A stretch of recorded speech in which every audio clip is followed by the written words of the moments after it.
நிறைய பேர் வந்து செகண்ட்ஸில் ஃபோன் வாங்கிடுறாங்க. வாங்கினதுக்கப்புறம் எல்லாரும் சொல்கிறது எப்படி தெரியுமா? ஏன்னா ஒரு ஃபோன் வந்த புதுசில் எப்படி இருந்ததுங்கிறதுக்கும் அதுக்கப்புறம் அப்டேட் ஆகி அது இம்ப்ரூவ் ஆகலாம். மோஸ்ட்டாக வந்து இம்ப்ரூவ் ஆகிற மாதிரியான விஷயங்கள் ரொம்ப ரேர். கண்டிப்பாக எல்லாருக்கும் புரியும்னு நினைக்கிறேன். ஸோ அப்படி இருக்கும்போது சம்டைம்ஸ் நிஜமாவே நல்ல ஃபோனாக இருந்தால் கூட அது வந்து ஒரு 2 வருஷம் 3 வருஷம் பழைய ஃபோன் வைங்களேன், யூஸ் பண்ணும்போது ஏன்னே தெரியலங்க ஹீட் ஆகுது அப்படின்னு சொல்லுவாங்க. ஸோ ஹீட் ஆகிறதுக்கு மெயின் ரீசன் ஒன்று இருக்குது.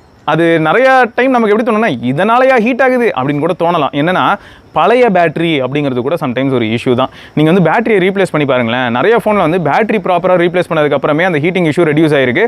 எக்ஸாம்பிளுக்கு சொல்லணும்னா போக்கோ F1, Pixel 3 இந்த மாதிரியான ஃபோன்ஸ்லாம் நான் லைவாக பார்த்துருக்கேன். ஸோ அதனால் நீங்கள் யாராவது வந்து உங்ககிட்ட இந்த மாதிரியான ஏதாவது ஒரு ஃபோன் இருந்து அந்த ஃபோன் வந்து நல்லாவே பெர்ஃபார்ம் ஆனாலும் கூட எனக்கு ஹீட்டிங் இஷ்யூ இதுக்கு முன்னாடி இருந்ததே கிடையாது, இதே வெர்ஷன் ஆஃப் ஆண்ட்ராய்டில் தான் இருக்குது, இத்தனைக்கும் பழைய ஃபோன் தான், ஆனால் இப்போ ஹீட் ஆகுது அப்படின்னு உங்களுக்கு தோணுச்சுன்னா கண்டிப்பாக நீங்கள் இன்டர்னலாக ஒரு செக்கிங்கை போட்டிங்கன்னு வைங்க, ஆட்டோமேட்டிக்காக நீங்கள் அதை ஃபிக்ஸ் பண்ணுறதுக்கான வாய்ப்புகள் ரொம்பவே பிரகாசம்.